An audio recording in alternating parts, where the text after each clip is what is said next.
Megyn Kelly, the royal wedding is now just 2 days away. There is so much drama and mystery still surrounding it, and we have the perfect panel here to break everything down for us. Host of PBS's In Principle, Amy Holmes, celebrity stylist and fashion expert, Melissa Garcia, and from Windsor, NBC's own Keir Simmons.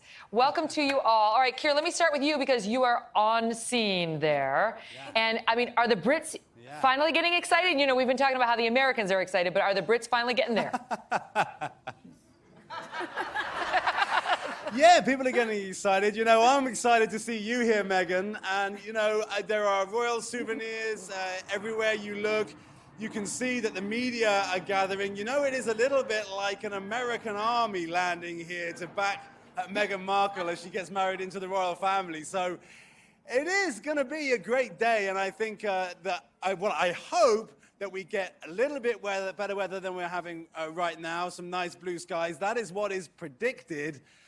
So, Megyn, you know, when the day comes, I think all of the worries that we've seen through the week we'll put behind us, and we're just going to enjoy a lot of pageantry at the same time as this fantastic union, this modern union between America and Britain, between this actress and this member of the royal family. It's going to be quite something. I certainly hope you're right. But before we move on from the drama, just to pause, because Piers Morgan, he writes for the Daily Mail now, and you know Piers Morgan. He had a scathing piece in the Daily Mail saying that this has been mishandled. The PR here has been mishandled around Meghan's family. You know she's having family drama. Can you relate? Of course you can. Everyone has family drama, including, by the way, Prince Harry. You know, like they all have family, right? So hers has been especially prominent this week with the dad. Is he going? Is he not going? His point is, would it have been so hard for the royal family, which has some extra dough, to send like a handler over to help Mr. Markle through this, or to like bring Mr. Markle to the palace a few weeks early and like give him a lot of great silver trade service, you know, to avoid this? I agreed with that 100%. But you know what, Megyn? We're learning that royals, they're just like us, right? And they do have these dramas leading up to weddings. If they had just sent someone a month ago to his hovel in Mexico, I guess, where he's been living a very solitary life, and said, we're going to get you prepared for one of the biggest media events of the 21st century. I think that would have been a little helpful. Right. Yeah. I know, because it's like, now the reports are, do you know, by the way, how many people watched William and Kate get married? Take a guess worldwide. 20 million? More. 8 million? More. More. Way more. Way more. 3 billion people. 3 billion. Right. Okay? 23 million Americans, but 3 billion worldwide. Right. So think about the pressure. Couldn't they have gotten him a personal stylist? I no wonder the man is having heart trouble. I just feel like the pressure on him, and so I don't know. I feel sorry for her. I really do. I mean, this is supposed to be such a monumentous occasion in her life, and now there's a soap opera that's playing out on a national, global platform. So I really feel. Do you feel sorry for him? I do, a little bit. Do you guys feel sorry for Mr. Markle? I do. Yeah. No, yes, and no. I have to say, I have been feeling sorry for him, and then I read the Piers Morgan editorial, and I felt less sorry for him, because what his point was, you know, how dare he coordinate with the paparazzi to stage these photos, and like his sister saying it was because he didn't like his image in the media, but really he put Meghan in a terrible, terrible position. He did, and to be profiting from his daughter's, you know, magical day, I think was. Did he make money? Was that? He did make money. The reports are $100,000 on those photos that he staged. Yeah. But again, getting back to the royal family, couldn't they have, like, you know, cut him a check, said, we're going to take care of things for you. You don't need to be selling photos and doing all this kind of business. Again, I think there is some blame to go around. Yeah. I don't know, Keir, is the royal family taking you know what for this, or is it like, oh, it's just the weird Americans, let's move on? Here they come.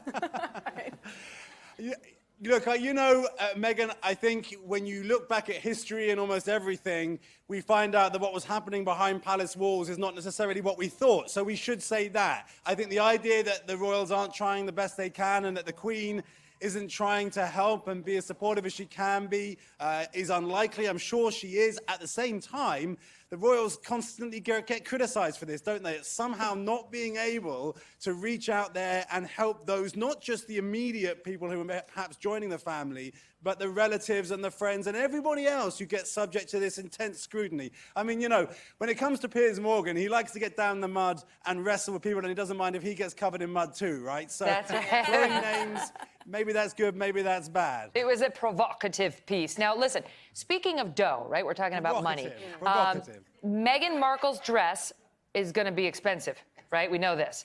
So reportedly, 3 times the average American salary, right?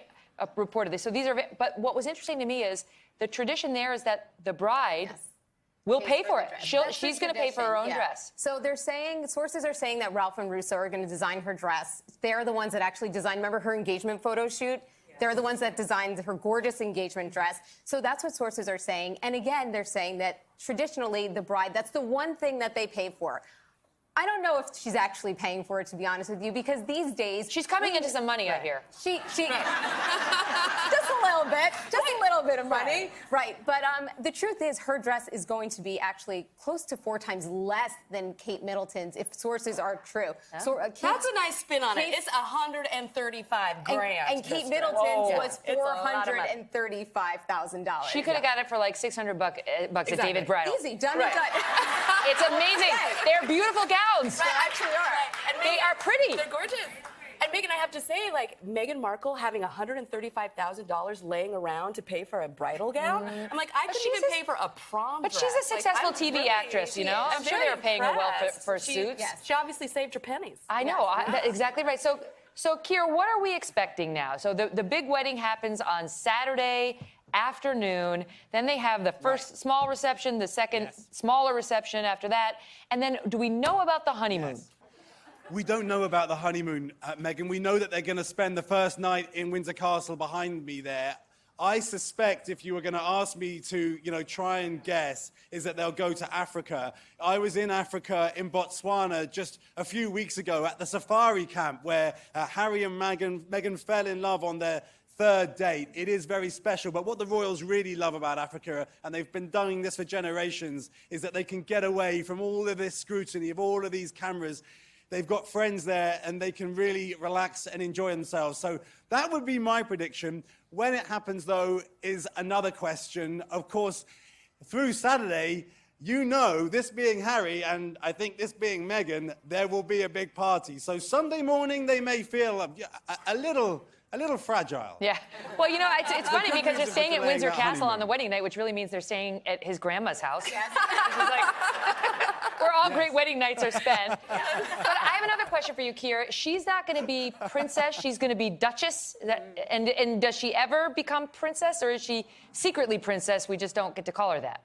Yeah, she is going to be a princess, but this is where, although, you know, she just talks about herself as a feminist, this is not very modern, I'm afraid. She will be known as Princess Henry, Princess Harry. So that's kind of weird. It's a British thing. She'll also be a duchess. She'll also be Her Royal Highness. She'll have plenty of titles. You know, there'll be no shortage of titles for her. I don't know. What do you think, And ladies? If she'll you're be getting... our American princess, right? That's right. If Prince Harry has proposed to you, is that the moment you choose for your feminist, you know, mantra? I think I'd be like, I'm fine being Princess Henry. I'm good. Megyn, I would have messed it up on date 2. Right. I'm like impressed that she was able to reel him in and that she's handled things so well. I take her as That such he was able to reel her in. Yeah. That's true. I take her as such inspiration that all I need to do is lose 40 pounds, find someone to divorce, and maybe there's a prince for me. You definitely have a prince out there waiting for you. Well, there are tons of them. Saudi Arabia You're has ready. a ton. And now, listen, speaking of the tiara, Melissa, when they say the invitation to the wedding said hats required or day hats, it was like day wear. I can't remember how the queen put it, but it was basically saying wear a hat. Yes, they were. Lady dressed with hat. Go I think go exactly bigger home. Go home. Go I mean, bigger, like, go how home. big do you go when you get that on an invitation from the I queen? think you go all out. I mean, how often do you get to go to a royal wedding? Go for it. And a fascinator counts as a hat. 100%. Yes, you are good. You're good. And what if you go over the top with a fascinator? Then do you do just like simple. Monochromatic sheath dress. Personally, I think you pick one piece to really make your accent piece. So if you're going big on your fascinator, keep your dress simple. But again, it's a royal wedding. There's not incredibly many of these, so I think you should really go all out. Like, could you show cleavage? I would not.